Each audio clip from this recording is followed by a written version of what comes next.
इवोलेटर। एक विद्यार्थी से बड़ा कोई इवोलेटर नहीं हो सकता। तो प्यारे विद्यार्थियों, आज हम चैप्टर नंबर 2 से शुरुआत कर रहे हैं, लेकिन ध्यान रखें आपके ऐसे साथी जो अब तक नहीं जुड़ सके हैं, प्रयास करें उन सब को जोड़ें। जैसे कोई न कोई विद्यार्थी किसी न किसी के कांटेक्ट में रहता ही है, उससे आप बात करके उसको अपने साथ जोड़ करके उसको हमारे YouTube चैनल को सब्सक्राइब करें, ताकि हमारा एक एक टॉपिक, एक एक पॉइंट आप तक पहुंच सके। सो टुडे इज द आवर्त बीजी पादपों में लैंगिक जनन। ये आपके जीव विज्ञान के यूनिट नंबर 1 का अध्याय नंबर 2 है। अध्याय नंबर 1 कल पूरा हो चुका था। 2 में सबसे पहले लैंगिक जनन। देखो प्यारे विद्यार्थियों, लैंगिक जनन के संदर्भ में अगर हम बात करें, वह जनन जिसमें जनक 2 होते हो, वह जनन जिसमें युग्मकों का निर्माण अर्धसूत्री विभाजन से होता हो या अर्धसूत्री विभाजन जरूर होता हो और युग्मकों का संलयन होता हो, उत्पन्न संतति जनकों से भिन्न होती हो, तो ही इस प्रकार के जनन को लैंगिक जनन कहेंगे। क्योंकि बात आवृत बीजी पादपों की चल रही है, तो आवृत बीजी पादपों में लैंगिक अंग के नाम से जो संरचना जानी जाती है वो है पुष्प, flower. The flower is the reproductive organ of the angiosperm plant. आवर्त बीजी पादपों में जो लैंगिक अंग है वो लैंगिक अंग पुष्प है। दूसरा प्रश्न यहीं पर, पुष्प एक रूपांतरित प्रो है। पुष्प एक रूपांतरित प्रो है। The flower is modified stem. पुष्प एक रूपांतरित प्रो है, अर्थात जो तना पहले कायिक वृद्धि कर रहा था उसकी कायिक वृद्धि रुक जाती है और कायिक वृद्धि की जगह पर पुष्पीय वृद्धि शुरू हो जाती है। पुष्प ब्रंतर, पर्व और पर्व संधि पाई जाती है जो तने पर भी होती है। इसके साथ सहपत्र और बाह्यदल पुंज पाए जाते हैं जो आपके तने पर भी होते हैं। अर्थात सीधे रूप में हम कह सकते हैं पुष्प एक रूपांतरित प्रो है। कुछ जीन होते हैं जो इसको सेलेक्ट करते हैं। इस प्रकार के जीनों को होमियो सेलेक्टर जीन कहते हैं। जो आपके कॉम्पिटिटिव एग्जाम और नीट जैसे एग्जाम में ये प्रश्न भी पूछा हुआ है कि कौन से जीन है। होमियो सेलेक्टर जीन है एगामस फर्स्ट और एगामस सेकंड। नेक्स्ट केस, हम लोग बात करें कोई भी पुष्प है, उस पुष्प में मूल रूप से 4 चक्र होते हैं। कितने चक्र है बोलो? 4 चक्र होते हैं पुष्प में। पुष्प में 4 चक्र है। नंबर 1 बाह्य दलपुंज, हालांकि आप लोग पढ़ चुके हो क्लास 11th में। नंबर 2 दलपुंज, नंबर 3 पुमंग और नंबर 4 जायांग। ध्यान दें कुल कितने चक्र हैं? 4। जो 4 चक्र आपके पास में बाह्य दलपुंज, दलपुंज, पुमंग और जायांग, ऐसे पुष्प जिनमें ये चारों चक्र पाए जाते हो, इस प्रकार के पुष्प को हम लोग पूर्ण पुष्प कहेंगे, कंप्लीट फ्लावर कहेंगे। और वे पुष्प जिनमें इन 4 में से एक भी अनुपस्थित होता हो, तो इस प्रकार के पुष्प को अपूर्ण पुष्प। पूर्ण पुष्प जैसे सरसों में बाह्य दलपुंज भी है, दलपुंज भी है, पुमंग भी है, जायांग भी है। और अपूर्ण पुष्प जैसे आपके पपीता, पपीते में एक पुष्प में नर है तो दूसरे में मादा है, दोनों अलग अलग होते हैं। इस कारण पपीता एक अपूर्ण पुष्प है। चारों चक्र में से या तो पुमंग नहीं है या जायांग नहीं, इसीलिए उसका नाम पड़ गया अपूर्ण पुष्प। सेकंड पॉइंट पे आते हैं। जस्ट हम लोग बात करेंगे, देखो कि जो पुष्प है उसके अंदर कौन कौन से भाग होते हैं, किस प्रकार से उनका कार्य होता है और वो कार्य क्या करते हैं। देखो, फर्स्ट ऑफ ऑल आप सिंपल ही एक पुष्प को ड्रॉ भी कर सकते हैं। इस प्रकार से आप पुष्प को ड्रॉ कर लीजिए और इसमें यहाँ पर एक इस प्रकार की संरचना बना लीजिए। आगे डिटेल से बात करने वाले हैं और यहीं से इसकी संरचना के साथ में ऐसी संरचनाएं और निकलेगी। और ये सबसे आंतरिक है, मादा जननांग संरचना है। दूसरा चक्र है जो नर जननांग संरचना का है, ये नर जननांग है। और इस प्रकार से यहाँ से जो ये संरचना आती है वो संरचना आपके पास में मोस्ट अट्रैक्टिव कलर युक्त होती है। पुष्प का सबसे आकर्षक भाग होता है और ये जो आकर्षक भाग है पुष्प का, इसी आकर्षक भाग को हम लोग कहते हैं दलपुंज। और इसके साथ में हरे पर्ण सदृश संरचनाएं हो जाती है दलपुंज। सबसे पहले पुष्प जिस व्रंत यानी छोटी सी संरचना की सहायता से पादप पर लगा रहता है उसको हम लोग पुष्प व्रंत यानी पेडिकल कहते हैं। दूसरा जो फूला हुआ भाग जिसके ऊपर पुष्प विराजमान होता है उसको थैलेमस यानी पुष्पासन कहते हैं। ये इसका थैलेमस यानी पुष्पासन, ये पुष्पव्रंत और ये पुष्पासन है। उसके बाद में यहाँ पर जो हरे रंग की संरचना है वो कहलाता है बाह्य दल कहलाता है। संपूर्ण भाग को बाह्य दलपुंज कहते हैं और इसको आपने के फॉर कैलिक्स से प्रदर्शित किया था। पुष्प का सबसे आकर्षक भाग, the most attractive part of the flower which how attract yourself also, just you are looking the flower and attract towards the flower. Wow, what is beautiful flower, and just we to try just touch that flower. हम लोग प्रयास करते हैं कि उस पुष्प को हम कैसे ही करके टच करें या तोड़ के हमारे पास रख लें। वो उस पुष्प का आकर्षक भाग है, वो आपके पास में है दलपुंज। दलपुंज है जो पुष्प का आकर्षक भाग है, अर्थात दलपुंज कह सकते हो, प्रत्येक भाग को दल कह दो। संकेत इसका सी होता है कोरोला। उसके बाद ध्यान दें, ये दलपुंज और बाह्य दलपुंज ये पुष्प का सहायक चक्र है। ये नहीं होंगे तो भी पुष्प में जनन हो सकता है। ये केवल इनकी सहायता करते हैं, ये केवल और केवल इनकी मदद करते हैं कि वाह कि किस प्रकार से इस पुष्प को प्रोटेक्ट किया जा सके। दूसरा, इस पुष्प का तीसरा चक्र और अंदर से दूसरा, इसको हम लोग कहते हैं पुमंग कहते हैं। क्या कहते हैं बोलो? पुमंग, एंड्रोशियम। पुमंग के प्रत्येक भाग को हम लोग पुंकेसर कहते हैं। जस्ट आगे डिस्कस करने ही वाला हूँ मैं, पुंकेसर। और जो पुंकेसर है वो एक एंड्रोशियम नर भाग है पुष्प का, यानी नर जननांग की संरचना है जिसके द्वारा नर युग्मक का निर्माण किया जाता है। और उसके बाद सबसे आंतरिक चक्र जिसको जायांग कहते हैं और ये पुष्प का मादा जननांग है। और यहाँ पर भी ये संरचना होना जरूरी है क्योंकि मादा युग्मक का निर्माण यही संरचना करती है। अगर ये जायांग या मादा जननांग नहीं हुआ तो मादा युग्मक नहीं बनेंगे। और जायांग के प्रत्येक भाग को स्त्री केसर कहते हैं, कार्पेल्स कहते हैं, स्त्री केसर कहते हैं। It means in the part of flower total 4 whorls are there, कुल 4 चक्र हैं, एक बाह्य दलपुंज, एक दलपुंज। बाह्य दलपुंज को कैलिक्स यानी के कहेंगे, दलपुंज को सी कहेंगे। ये दोनों सहायक है, मदद करते हैं, सहायता करते हैं, हेल्प करते हैं, इसलिए सहायक चक्र का। और दूसरा आपके पास में तीसरा चक्र आता है, वो पुमंग है। पुमंग के प्रत्येक भाग को पुंकेसर कहते हैं। पुमंग के प्रत्येक भाग को पुंकेसर कहते हैं। पुंकेसर पुष्प का नर जननांग संरचना है जो नर युग्मक का निर्माण करता है। सबसे आंतरिक चक्र जिसको हम जायांग कहते हैं, जायांग के प्रत्येक भाग को स्त्री केसर कहते हैं। पुष्प का मादा जननांग है, मादा युग्मक बनाता है और लैंगिक जनन के लिए दोनों युग्मक का निर्माण करते हैं। इसीलिए एक तो पुमंग और एक जायांग, इस दोनों को पुष्प का हम लोग आवश्यक चक्र कहते हैं। क्या बोलेंगे बताओ? आवश्यक चक्र, कंपल्सरी। इफ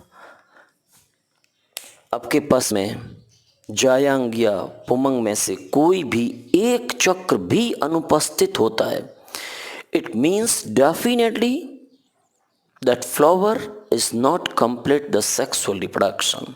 क्योंकि आपको पता चल गया है कि पुमंग है वो नर जननांग है अर्थात नर युग्मक बनाता है, जायांग है वो मादा जननांग है और मादा युग्मक बनाता है। जब नर युग्मक और मादा युग्मक ही नहीं होंगे तो जनन कहाँ से होगा? नहीं संभव है। इसलिए इसको हमने आवश्यक चक्र कहा है। अर्थात किसी भी पुष्प का जायांग और पुमंग दोनों आवश्यक चक्र है, और वे पुष्प जिनमें चारों चक्र पाए जाते हैं उनको हम पूर्ण पुष्प कहते हैं। चारों में से कोई एक भी अनुपस्थित है तो इस प्रकार के पुष्प को अपूर्ण पुष्प कहते हैं। नेक्स्ट हम लोग आते हैं, वो आपके पास में सेकंड घटक की बात करेंगे। वो ये है कि सबसे पहला भाग पुष्प के अंतर्गत अगर अपन सामान्य शब्दों में बात करेंगे तो आप ये कहेंगे कि हमारे पास नर जननांग संरचना के बारे में अध्ययन करना होगा। एक एक संरचना बात करनी होगी क्योंकि आपके चैप्टर का नाम यही है, नर तथा मादा युग्मोद्भिद की संरचना और उसका विकास यानी परिवर्धन। नर जननांग, आपने कहा पुष्प के अंदर नर जननांग संरचना पुमंग एंड्रोशियम होता है। ए मतलब एंड्रोशियम है। पुमंग के प्रत्येक भाग को हम लोग पुंकेसर कहते हैं। बोलो क्या कहते हैं? पुंकेसर कहते हैं। और पुंकेसर को दूसरे शब्दों में ये प्रश्न घुमा के पूछा हुआ है, लघु बीजाणु पर्ण भी कहते हैं। और आपसे प्रश्न भी यही पूछा, मेगा माइक्रोस्पोरोफिल। नीट के अंदर यही क्वेश्चन घुमा के पूछा हुआ है कि आपके पास में माइक्रोस्पोरोफिल में टोटल नंबर ऑफ पार्ट कितने होते हैं, तो वो आपके पास में आ जाएगा पुंकेसर। तो एक तो पुंकेसर के प्रत्येक भाग को लघु बीजाणु, पुंकेसर को दूसरे शब्दों में लघु बीजाणु पर्ण कहते हैं। हम लोग अगर बात करें लघु बीजाणु पर्ण की तो बिल्कुल आप एक ऐसी स्ट्रक्चर को देखेंगे पुष्प के अंदर, यूं that type of structure is there. पुष्प को कोई भी आपके घर के आसपास पुष्प मिल जाता है उसको ऑपरेट करें, खोलें। पुष्प को खोलोगे तो सबसे बाहर हरा रंग होगा, वो बाह्य दलपुंज है। उसके अंदर जो आकर्षक आपको दिख रहा है वो दलपुंज है, और उसके अंदर ऐसी संरचनाएं लगी रहती है। वो यूं भी हो सकती है, कोई जरूरी नहीं है, ऐसे भी हो सकती है, यूं भी हो सकती है। वो संरचना हमारे पास में नर जननांग संरचना है। पुमंग है, पुमंग के प्रत्येक भाग को अपन पुंकेसर कहते हैं, लघु बीजाणु पर्ण कहते हैं, जिसमें 3 भाग रहेंगे। सबसे पहला इसके अंदर जो संरचना पाई जाती है वो है परागकोश। परागकोश के बाद में दूसरी जो संरचना पाई जाती है वो है पूतंतु। पूतंतु फिलामेंटस लाइक स्ट्रक्चर होगी, उसको पूतंतु कहेंगे। ये जो पूतंतु है ना, यही पूतंतु इसको धारण करके रखता है। और पूतंतु परागकोश के साथ में जिस संरचना में जाकर के जुड़ जाता है उस संरचना को हम लोग योजी कहते हैं। बोलो क्या कहेंगे? योजी। पूतंतु, योजी और परागकोश। इस प्रकार से इस पूरी संरचना को जैसे ही आपने ऑपरेट किया, ऑपरेट करने पर आपको ये 3 संरचनाएं दिखेगी। Now this time another question. अगला प्रश्न आता है हमारे पास में, लघु बीजाणु पर्ण की संरचना के बारे में एक प्रश्न भी पूछा जाता है। सबसे पहला परागकोश की अगर अपन बात करें तो परागकोश की संरचना या लघु बीजाणु पर्ण की संरचना, परागकोश की संरचना। आप लोग सोच रहे होंगे ये कहाँ से लाएंगे, तो इस परागकोश की संरचना के रेफरेंस में, संदर्भ में अगर अपन बात करेंगे तो ये वाला जो हिस्सा है जिसमें आपने एक एक भाग की बात की, इस भाग को हम सेक्शन काटते हैं। ऐसे यूँ काट लो। जैसे ही आप काटोगे बाहर से दिखने में ये संरचना आपको इस प्रकार से दिखेगी।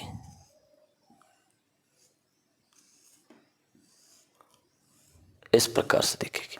इसको ऊपर से यूं काटोगे तो, और जब इसको डायग्राम के फॉर्म में लेंगे तो परागकोश, ध्यान रखना, परागकोश की संरचना में पहले तो परागकोश द्विपालित होता है। कितनी पालियां वाला बताओ? 2 पालियां वाला, द्विपालित, बाइलोब्ड है।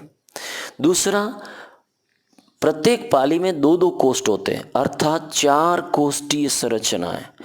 क्योंकि ये प्रैक्टिकल में भी क्वेश्चन है, कितने कोष्ठी है? 4। Total number of chambers there is the 4 chamber. द्विपालित है संरचना, और द्विपालित के साथ में आपके पास में चतुष्कोष्ठीय 4 कोष्ठों वाली संरचना है। द्विपालित और उसके साथ में चतुष्कोष्ठीय संरचना, 4 चैम्बर्ड स्ट्रक्चर। आप देख सकते हो ये पालियां ऐसे, इसमें 2 पाली यूं लगी रहेगी। ये 2 पाली, एक ये और एक ये, 2 पाली हो गई, तो पालियां 2 हुई। हर एक में 2-2 कोष्ठ है, तो कुल कोष्ठ कितने हुए? 4। देख लो, 1 2 3 और 4। अब इसकी संरचना की बात करें तो इसकी संरचना में कुल 4 परतें होती है। जस्ट मैं ड्रॉ कर रहा हूँ, आप लोग चेक करें, खुद देखें, समझने का प्रयास करें।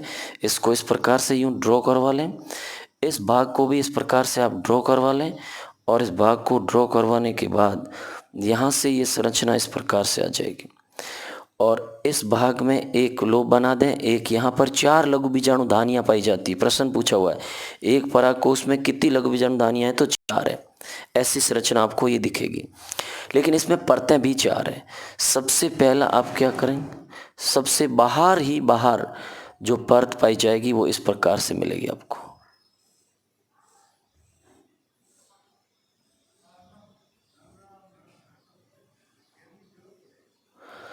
इस सबसे बाह्यतम एक कोशिकीय स्तर को बाह्य स्तर कहते हैं, एपिडर्मिस कहते हैं।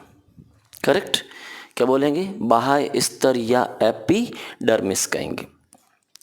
दूसरा, इसके अंदर एक और सेलुलर लेयर मिलेगी आपको, बट उस सेलुलर लेयर के अंदर फाइब्रस फॉर्म रहेगा। इस प्रकार से फाइबर्स रहेंगे, और ये जो फाइबर्स होते हैं वो अल्फा सेलुलोज से बने होते हैं। इसको एंडोथीशियम अंतः स्तर या इसको एंडोथीशियम के नाम से जाना जाता है, थीशियम के नाम से। और ध्यान रखें ये अल्फा सेलुलोज से बनी होती है। अब आप सोच रहे होंगे क्या महत्व है इसका। अल्फा सेलुलोज एक वो रसायन है जो जल के अणुओं को अवशोषित करके या कमी और अधिकता के आधार पर सेलुलोज, जैसे आपने देखा होगा लकड़ी के दरवाजे बारिश के दिनों में फूलते वगैरह हैं, वैसे ही इनके साथ होता है। जैसे ही परागकोश पक जाता है, परागकोश के पकने के दौरान इसकी जो दोनों लोब्स होती है वो धीरे धीरे यूँ अंदर आती है। अंदर आने पर एक दूसरे से दूर हो जाएगी, अर्थात फट जाएगी। मतलब ये हुआ अंतस्तर या एंडोथीशियम होता है वो परागकोश के प्रस्फुटन में सहायक है। परागकोश के प्रस्फुटन में सहायक है, स्फुटिंग, पोलन ग्रेन को बिखरने में। वो खुलेगा तभी पोलन ग्रेन बिखरेंगे, वो पार्ट इसके द्वारा पूरा किया जाता है। उसके बाद में ये भी एक कोशिकीय स्तर है, ये भी एक कोशिकीय, 1 से 2 कोशिकीय स्तर है। उसके बाद में हमारे पास में मर्दूतकी कोशिकाओं का 1 से 3 कोशिकाओं का स्तर मिलेगा, 1 से 3। इस स्तर को मध्य स्तर कहते हैं। बताओ क्या कहेंगे, मध्य स्तर कहते हैं। 1 से 3 कोशिकीय स्तर पाया जाएगा, 1 to 3 सेल्स की परत पाई जाएगी। मर्दूतकी प्रकार की कोशिकाएं होगी, खाद्य पदार्थों का संग्रह भी करती है, और इसको आपके पास में भरण उत्तक का भी काम करती है, इसको सुरक्षा भी प्रदान करती है। इसको मध्य स्तर यानी मिडल लेयर कहते हैं। उसके जस्ट बाद में ये जो आपको चैम्बर दिख रहा है, इसके चारों तरफ सुविकसित सुविकसित बहुकेंद्रकीय केंद्रकों की संख्या 1 से अधिक होगी। इस प्रकार से बहुकेंद्रकीय संरचना होगी, केंद्रकों की संख्या 1 से ज़्यादा, सघन जीव द्रव्य युक्त संरचना होगी। और इस प्रकार की संरचना को हम लोग कहते हैं टेपिटम कहते हैं। बोलो क्या कहेंगे, टेपिटम। सघन जीव द्रव्य और बहुकेंद्र की संरचना, बड़े आकार की कोशिकाएं होगी। सामान्य कोशिकाओं की तुलना में इसका आकार बड़ा होगा, वो कोशिकाएं कहलाती है टेपिटम। और सबसे आंतरिक परत है, तो कुल 4 परतें हुई। नंबर 1 बाह्य स्तर या इसको एपिडर्मिस कह दो, नंबर 2 अंतस्तर या एंडोथीशियम, नंबर 3 मध्य स्तर, नंबर 4 टेपिटम। अब टेपिटम का काम क्या है, और राजस्थान माध्यमिक शिक्षा बोर्ड में टेपिटम का प्रश्न पूछा जा चुका है 2 नंबर में। टेपिटम है क्या, टेपिटम मैंने आपसे कहा कि सबसे परागकोश की सबसे आंतरिक परत की संरचना है जो सघन जीव द्रव्य युक्त होगी और खाद्य पदार्थों युक्त होगी और बहुकेंद्र की होगी, बड़े आकार की कोशिकाएं दूसरी सभी कोशिकाओं की तुलना में। टेपिटम के द्वारा परिवर्धित हो रहे पराग कणों को पोषण प्रदान किया जाता है। They have provide the nourishment for the developing pollen grain. जितने भी प्रकार के परागकोश होते हैं, परिवर्धित हो रहे पराग कण को टेपिटम पोषण देता है। पराग कणों को जब वो परिवर्धित होंगे, नर युग्मक में बदलने के लिए जाएंगे, उससे पहले उनको पोषण टेपिटम देगा। प्रश्न ये है, टेपिटम नहीं हो तो क्या होगा? टेपिटम नहीं होगा तो आपके पास में परागकणों का परिवर्धन नहीं होगा, और अगर परागकणों का परिवर्धन हो भी जाता है तो इस प्रकार के परागकण बंध्य प्रकृति के होंगे जिसमें निषेचन की क्षमता नहीं होगी। दूसरा एक प्रश्न और भी पूछा जाता है, वो ये पूछा जाता है कि टेपिटम कितने प्रकार का होता है। तो चेक करें, जो टेपिटम है मूल रूप से वो टेपिटम दो प्रकार का है। एक तो टेपिटम होता है अमीबीय प्रकार का। कौन से प्रकार का? अमीबीय। एक तो टेपिटम अमीबीय प्रकार का, और दूसरा होता है ग्रंथिल, या हम लोग उसको कह सकते हैं स्त्रावी, ग्लैंडुलर, कुछ न कुछ पदार्थ स्त्रवित करता है। तो ये ग्रंथिल या स्त्रवी प्रकार का और अमीबीय प्रकार का टेपिटम खुद दो प्रकार का हो जाएगा। जस्ट आगे चेक करें, इस टेपिटम के अंदर की तरफ जो द्विगुणी कोशिकाओं की परत पाई जाती उसको लघु बीजाणु मात्र कोशिका या बीजाणु जन भी कहते हैं। बीजाणु जन, या दूसरे शब्दों में पीएमसी, लघु बीजाणु मात्र कोशिका, पोलन मदर सेल के नाम से, जो ध्यान रखें द्विगुणित होगी। और उसके अंदर की तरफ जो आपको ये संरचना डॉट डॉट दिखाई जा रही है, ये सारी संरचनाएं कहलाते हैं लघु बीजाणु कहलाते हैं। क्या कहलाते हैं बताओ? लघु बीजाणु, माइक्रोस्पोर कहलाएंगे, लघु बीजाणु कहलाते हैं। तो एक बार फिर चेक करें, सबसे पहले परागकोश की संरचना में हमारे पास में कुल 4 स्तर होंगे। सबसे पहला परागकोश द्विपालित होगा, 2 पालियां रहेगी। दूसरा चतुष्कोष्ठी होगा, 4 लघु बीजाणु धानियां होगी, 1 2 3 और 4। मैंने सिर्फ एक ही भाग को ड्रॉ किया है, और वहां पर आपके पास में 4 कोष्ठी होगा, द्विपालित होगा। संरचना में भी 4 स्तर होंगे। बाह्य स्तर 1 कोशिकीय स्तर, अंत स्तर 1 से 2 कोशिकीय अल्फा सेलुलोज से बना होगा और परागकोश का प्रस्फुटन करेगा। मध्य स्तर 1 से 3 कोशिकाओं से बना होगा, मर्दूतकी कोशिकाओं से होगा, पोषण सुरक्षा प्रदान करेगा। सबसे आंतरिक परत टेपिटम सुविकसित बहुकेंद्रिकीय और बड़े आकार की कोशिकाएं रहेगी, परिवर्धित हो रहे परागकणों को पोषण देगी। टेपिटम 2 प्रकार का हो सकता है, एक अमीबीय प्रकार और एक हमारे पास में ग्रंथिल प्रकार। उसके अंदर की तरफ द्विगुणित कोशिकाएं होगी, बीजाणुजन कोशिका या लघु बीजाणु मात्र कोशिका कहते हैं, और अंदर की तरफ दानेदार संरचना दिखेगी, वो लघु बीजाणु कहलाते हैं। तो ये आपके पास में परागकोश की संरचना हो जाएगी या लघु बीजाणु पर्ण की संरचना हो जाएगी। इसके बाद अब हम बात करते हैं, सबसे पहले लघु बीजाणु जनन के बारे में बात करें। देखो, लघु बीजाणु जनन एक्चुअल में होता क्या है? लघु बीजाणु जनन, लघु बीजाणु जनन, माइक्रोस्पोरोजेनेसिस, स्पोरोजेनेसिस। ये जब भी हमारे पास में ये आपके लघु बीजाणु धानी बनती है, वो सुबीजाणु धानी होती है, सुबीजाणु धानी होती है, यू स्पोरेंजिएट। मतलब इस प्रकार की लघु बीजाणु धानी का जो परिवर्तन हुआ था तो 1 से अधिक कोशिकाओं से हुआ था, मोर देन 1 सेल। 1 से अधिक कोशिकाओं से होने के कारण ही इसका नाम है यू स्पोरेंजिएट है। क्लास 11 पढ़ा है आपने, सुबीजाणु धानी। और आपके पास में सुबीजाणु धानी का मतलब ऐसी संरचना जो 1 से अधिक कोशिकाओं से बनती है। कुछ ऐसे होते हैं जो केवल एक ही कोशिका से जिसकी शुरुआत होती है, वो केवल और केवल आपके पास में ये यू स्पोरेंजिएट है, 1 से अधिक कोशिकाओं से। और प्रसू कोशिका, प्रसूतक कोशिका, प्रसूतक कोशिका कहलाती है, आर्चिपोडियल सेल कहलाती है। ये प्रसूतक कोशिका है, इसके अंदर जो पहला विभाजन होता है, ध्यान से सुन लेना, इसके चारों तरफ विभाजन ये यूं होता है। अर्थात इस प्रकार के प्रसूतक कोशिका है, इसमें परिणत विभाजन होता है। बोलो कौन सा विभाजन? परिणत। परिणत का मतलब परिधि के साथ परिणत विभाजन होगा। और जैसे ही इसमें परिणत विभाजन होगा तो इस परिधि के साथ में परिणत विभाजन होगा, 2 स्तर बन जाएंगे। एक स्तर हो जाएगा आपके पास में बाह्य स्तर, जो आगे जा करके आवरण का निर्माण करेगा, और एक अंदर की कोशिका रहेगी, वो कहलाती है बीजाणु जन कोशिका कहलाती है, जो बीजाणुओं का निर्माण करेगी।